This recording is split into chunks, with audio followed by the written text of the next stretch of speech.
Estimados seguidores del canal, en este vídeo vamos a explicar lo que significa la muerte de Dios y lo que significa el nihilismo para la concepción de Nietzsche de estos dos conceptos, ¿vale? Vamos a explicar qué es la muerte de Dios, qué no es la muerte de Dios y qué es el nihilismo dentro de esta concepción.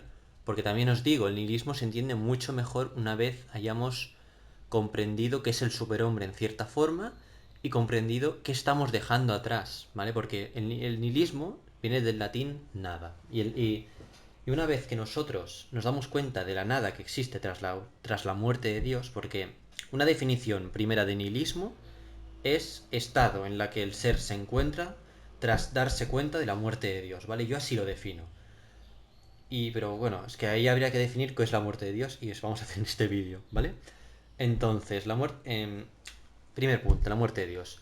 ¿Qué significa la muerte de Dios? Pues lo más importante aquí es entender que la muerte de Dios no es solamente una concepción filosófica, ¿vale? Porque no es Dios existe, Dios no existe. Es Dios ha muerto y nosotros lo hemos matado. Es decir, existe un paradigma que ha cambiado, que es el de la existencia de Dios a la no existencia de Dios dentro de una sociedad.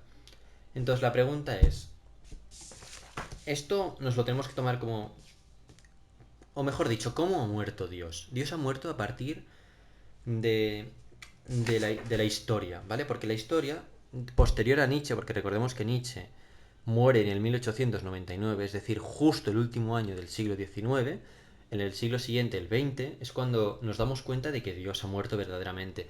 ¿Por qué nos damos cuenta? Porque en la historia, de los acontecimientos que ocurren en el siglo XIX demuestran una ausencia de Dios. Me explico. Por ejemplo, y esto se ve claramente, el comunismo de la Unión Soviética. Recordemos que la Unión Soviética nace del Imperio Ruso. Y, bueno, nace.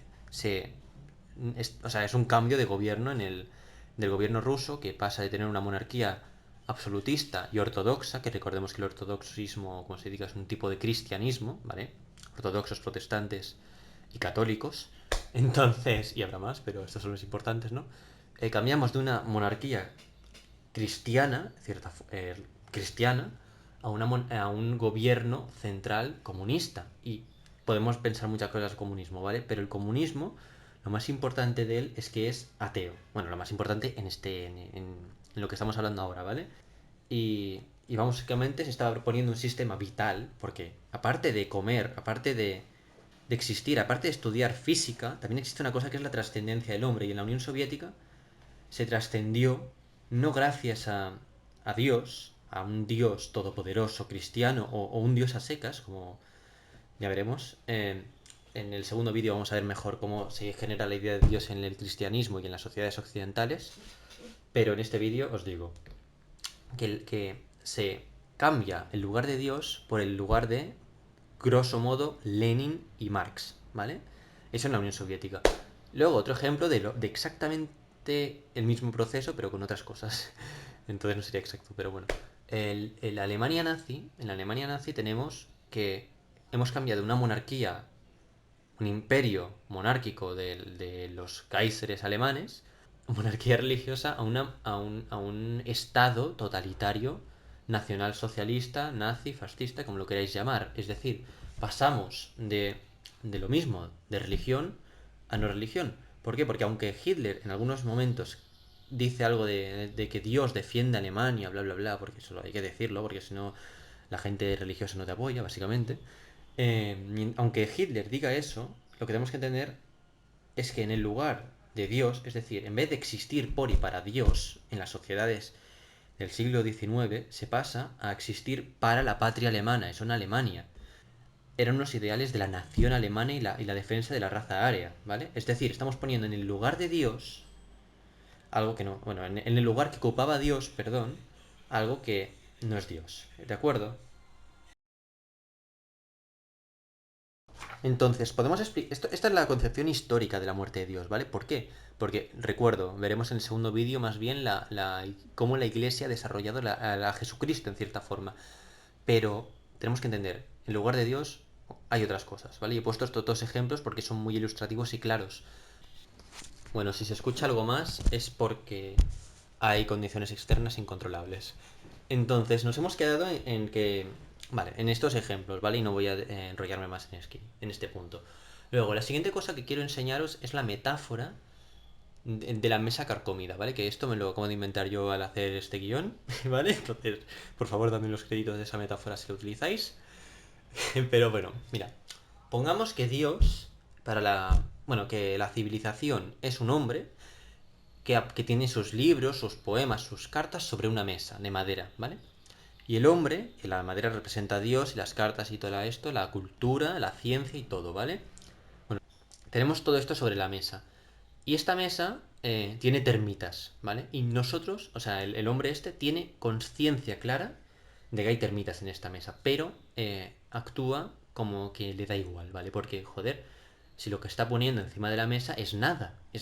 O sea, está poniendo está poniendo poco peso sobre la mesa y aunque sea consciente de que está carcomiéndose por dentro por las termitas, no actúa para corregir esa situación. ¿Vale? Entonces, eso es lo que... vale.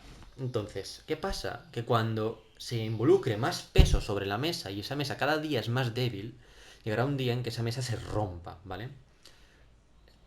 ¿Vale? ¿Por qué? Porque esa mesa cada vez se está debilitando más y nosotros no estamos rompiendo la mesa a martillazos antes de que se rompa definitivamente, no. Estamos permitiendo que algo, por nuestra voluntad, esté sucediendo. ¿De acuerdo? Las termitas están carcomiendo esto. Verá, ¿y qué representan estas termitas en perdón, en esta metáfora? Representa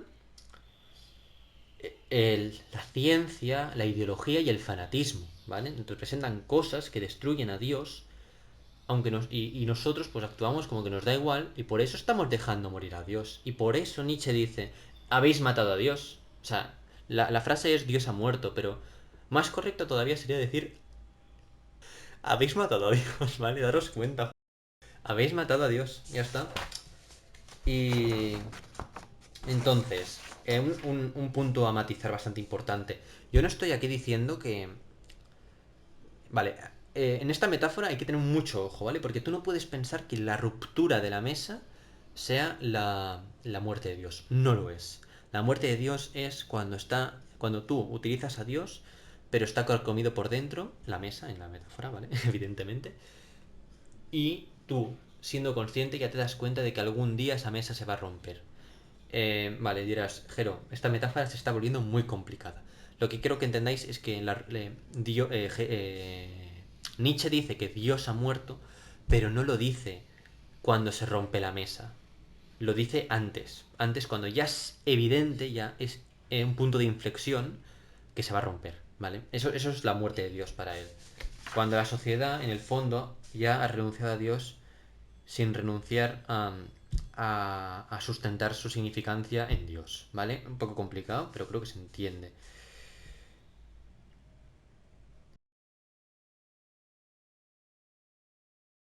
Vale, entonces, ¿cómo hemos matado a Dios? Porque esta es una pregunta que ya he respondido, pero quiero darle más énfasis.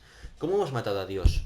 Pues la cuestión es que hemos matado a Dios eh, por omisión, ¿vale? Hay una cosa que se llama pecado por omisión y tiene bastante gracia que utilicemos un pecado para explicar la muerte de Dios, ¿vale? Pero es así, es decir, nosotros, el pecado por omisión consiste en que cuando una persona no actúa conforme a su deber más evidente, está pecando igualmente. Es como si dejas a alguien morir y podrías haberlo salvado, eso es pecado por omisión. Bueno, eso es delito, pero también es pecado por omisión, religiosamente, ¿no? La humanidad ha hecho un pecado por omisión frente a Dios, ¿vale? Eso no lo puedes decir en el examen, pero es para que se entienda. Ha renunciado a ir con Dios, pero sí ha ido junto a Dios, ¿vale? Eso lo he escrito en el resumen. Cito mi propia frase. La sociedad ha evolucionado junto a Dios, pero no con Dios, haciendo uso de Dios, ¿vale? Eh, en el resumen se ve mejor, pero básicamente cuando, por ejemplo, esto lo tenemos cerca, cuando Kant inventa la fe racional, está siguiendo, sustentándose en Dios, o sea, porque en cierta forma demuestra que Dios existe, bueno, perdón, postula que Dios existe, pero aún y así, como que va matando a Dios, hace un punzado y dice, oye, fe racional, no fe irracional, qué tontería es esta, no, fe racional, la razón nos da la fe, y junto a la fe está Dios, ¿vale? En cierta forma, estamos requiriendo menos de la fe de Dios más pura. Entonces estamos matando a Dios. Y aquí me estaréis diciendo, oye, tú estás aquí diciendo que no está bien evolucionar como sociedad. Esto es importante darse cuenta porque yo aquí no estoy poniéndome a valorar la muerte de Dios. Yo estoy diciendo que la muerte de Dios se debe al desarrollo. Y tú no puedes... Bueno, maticemos. ¿Podría haber existido un desarrollo junto a Dios? Pues, de cierta forma sí, pero no es lo que ha sucedido. Lo que ha sucedido es que la sociedad ha evolucionado y ha ido renunciando a Dios por omisión, ¿vale?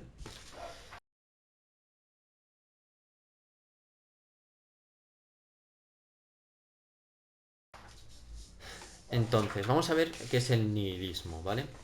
El nihilismo, vale, entonces, siguiendo la metáfora de la mesa, tenemos que el nihilismo significa la, la mesa rota, ¿vale? Cuando tú tienes esa mesa rota que tienes ahí solo astillas y polvo de madera, eso para mí, y el serrín, eso para mí, es mi metáfora, es la muerte de Dios. Perdón, es el Dios muerto, mejor dicho, es el nihilismo, es la nada, ¿vale? ¿Por qué? Porque una vez, vale, entonces, en el siguiente vídeo demostraré cómo la muerte de Dios y la ausencia de Dios se equivale a decir que perdemos nuestro sustento y nuestra significancia. Es decir, la muerte de Dios equivale a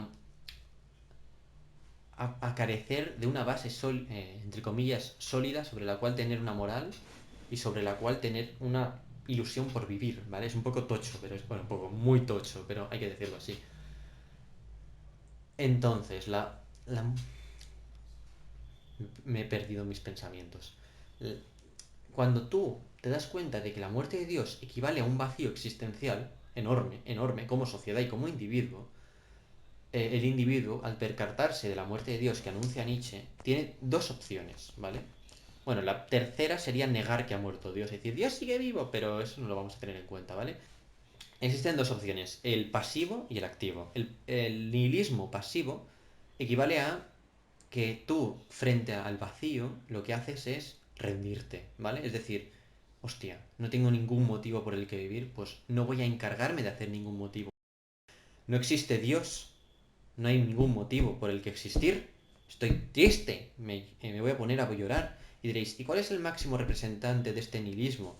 Bueno, a ver, no se puede decir así, pero ¿quién es un representante en la vida de Nietzsche de este nihilismo? Y diréis, ¿cómo que existe un representante? Pues lo hay, es Schopenhauer, ¿vale? Porque Schopenhauer ya dice que la vida carece de significado, ¿vale? Que en el fondo la muerte de Dios y decir que la vida carece de significado es un poco muy relacionado. Una vez, entonces el nihilismo pasivo se ve representado por Schopenhauer, pero Nietzsche propone el nihilismo activo, es decir, sobreponerse al vacío existencial, al vacío existencial y afrontarlo, ¿vale? Y quien lo afronta es el superhombre, ¿vale? El nacimiento del superhombre y la creación del superhombre, que veremos en el vídeo tercero y cuarto, que es un tema muy extenso y no sé cuándo me voy a enrollar, lo siento. Eh, el nihilismo activo consiste en afrontar ese vacío y sustentarse en él para avanzar y crear sus propios valores, ¿vale? Esto se verá por la superhombre, la voluntad de poder, el eterno retorno, todas estas teorías hay que entender que surgen de la necesidad de Nietzsche de explicar una alternativa al nihilismo pasivo, ¿vale? Bueno, de la necesidad de que Nietzsche dice, a ver, a llorar a la llorería, eso es lo que dice Nietzsche. Superhombres es la única opción. ¿Es fácil ser superhombre? No. ¿Existe algún superhombre en la historia? No estoy seguro de que diría Nietzsche, pero yo creo que diría que no, ¿vale? Entonces, creo que se ha entendido. Mm, bueno, última cosa que quiero decir.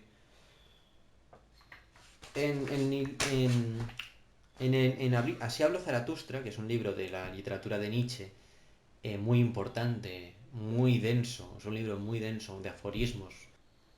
Pero una metáfora muy utilizada en ese libro es cuando Zaratustra está elevándose sobre los demás y los ve y dice, yo estoy sobre vosotros, vosotros estáis en un vacío, y estáis subiendo, ¿sabes? Como quien escala sobre la nada, ¿vale? Y no hay que mirar abajo, porque quien mira abajo se cae, ¿vale? Y cuando mires abajo no hay que tener miedo de mirar abajo. Podríamos hacer muchas metáforas, pero creo que ya se ha entendido, ¿vale? Entonces, espero que os haya gustado. Espero haber dejado algo claro, sinceramente, porque no estoy tan seguro de haberlo conseguido, sinceramente.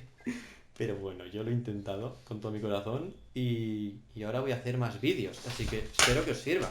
Estoy siendo muy extenso en Nietzsche, pero es que es necesario, porque tú no puedes entender a Nietzsche con un vídeo de 10 minutos, ni de 20 ni de una hora.